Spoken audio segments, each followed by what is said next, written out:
بسم الله الرحمن الرحيم waxaan aad iyo aad ugu xumahay in akhbaarta soo gudbiyo inay gabar Soomaaliyeed ku geeriyootay ifo2 shalayta markay taariikhda ahayd 4 Abriil waxa aad iyo aad u murug badan in la qiimeyn waayo gabdhaha uurka leh iyo dadka lixaadooda ay dhameystirnaan iyo ilmaha yar yar qaybtooda markii dadka raashinka la qaybina in gooni in loo istaajiyo waxooda gooni loo siin waayo protocolka markii raashinka la qaybinayo maxaa kamid ah in dadkaas loo dadaalo dadka aad u tabaryar dadka oo maxaa la dhahay gabdhaha xaamilada ah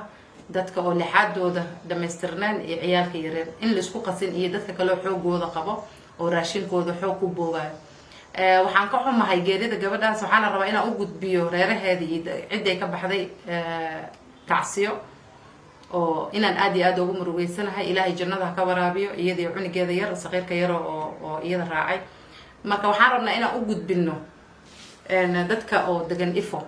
xaq waxay u leeyihiin in la siiyo raashinkooda iyagoo xishmadooda iyo dignitygooda la fiirinayo bini'aadanimada ay markii haday la isku qasmo oo la dhaho waa la isdardaraya iska dhaafaan ay raashinkaas qaadaneen maxaa uga fiican si xishmad leh oo ku jirto protocolka in waxooda loo siiyo kuwa UNHCR iyo WFP iyo dadka kale oo degan oo samafalka oo meesha joogo oo rabaan dadka inay wax u qaybiyaan waxaan u gudbinaynaa inay accountability la sameyn doono oo aan ogolaani doonin in ay dadkaas meel cid lagu baabiyo lagu xasuuqo aid kala siinayo ummadda Soomaaliyeed oo meesha joogta refugeeska iyo dadka kale oo nala joogo oo iyagana refugeeska ah oo deeqta loo gaarsiinayo maxaa waaye in noloshooda la ilaaliyo cuntada ay siinayaan iyaga waxa waaye noloshooda inay ku kabaan iyo noqonin mid iyaga geeridooda soo dadajin doonto marka waxaan leenahay laga digniinaan ka bixinayna in dadkaas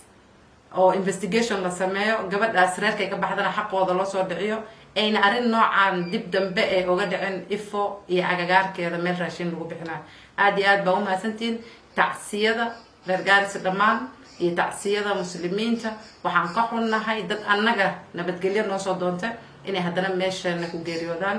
inna lillahi wa inna ilayhi raaji'uun